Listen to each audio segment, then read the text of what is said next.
hindi nakakaamoy, may mga paa pero hindi naihahakbang. So ang sabi, itong mga ganito raw po ayon sa Biblia ay walang magagawang mabuti at wala rin pong magagawang masama para po sa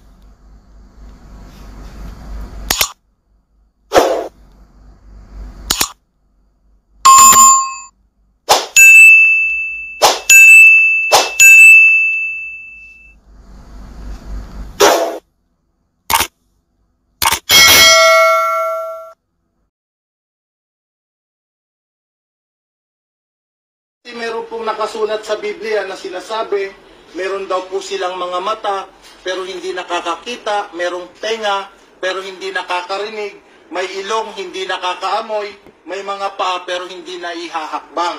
So ang sabi, itong mga ganito raw po, ayon sa Biblia, ay walang magagawang mabuti at wala rin pong magagawang masama para po sa atin. Ulitin ko lang po, yung kasama ko, yung kaibigan ko, siya po mismo yung nagsabi, na surrender niya na po ito, sila po yung nagkusa para po basagin at i-dispose na rin po. Kasi po, sila po ay nabuksan na at naunawaan po nila kung ano po ang nakasulat sa Biblia. So, yun lamang po at tingnan nyo po,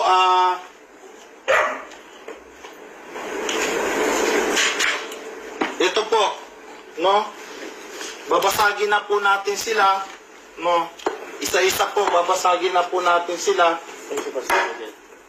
Teka sa... Hulo! Yan po, no? Hindi po namin inaapakan yung religion po ninyo, yung inaaniban ninyo.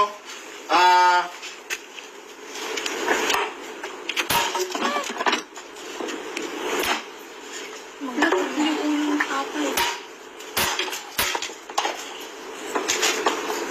Yan po.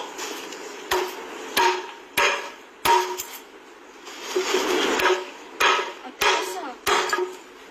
Matibay yung pagkagawa. Naka-plastic pa.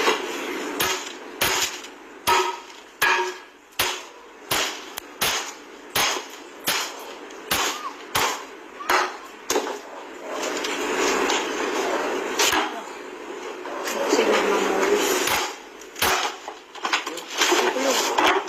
Ano lang pala ito, Pastor? Plastic lang pala.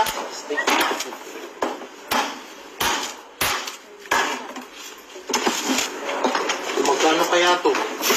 Ay!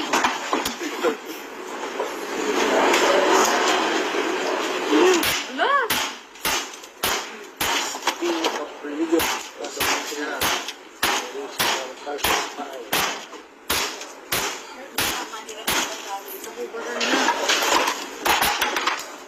Wala po. May tips yan. Parang natatandad ka ng baka, Pastor, ah.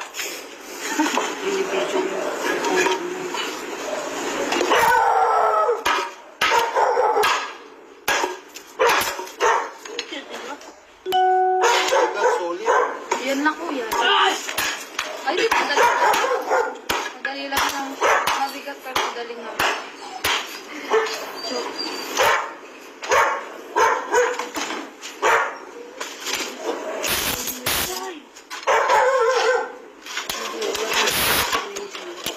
tunugin na lang yan. Surrender. Isa sa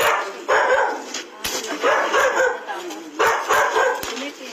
Huwag natin basahin yung salamin. Ito na. Makatama po.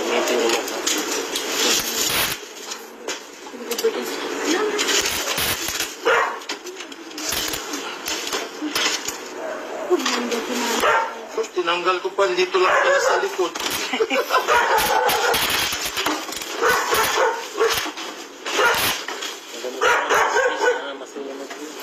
Yan. Tama yan. May tiko. Alam, may pangkastas kayo? Pag mo lang yung pastor. Pagkasin mo. Tawin. Yan. May ingay. Sige. Sabi nila, uy, may tama. Bakit? mga doktor. Kailangan pa ng pastora. Yung isa na meeting. gagawin pa yun sa kasal, Pastor. Pwede pa. May ilaw pa pala yung pastor eh. Ayan o.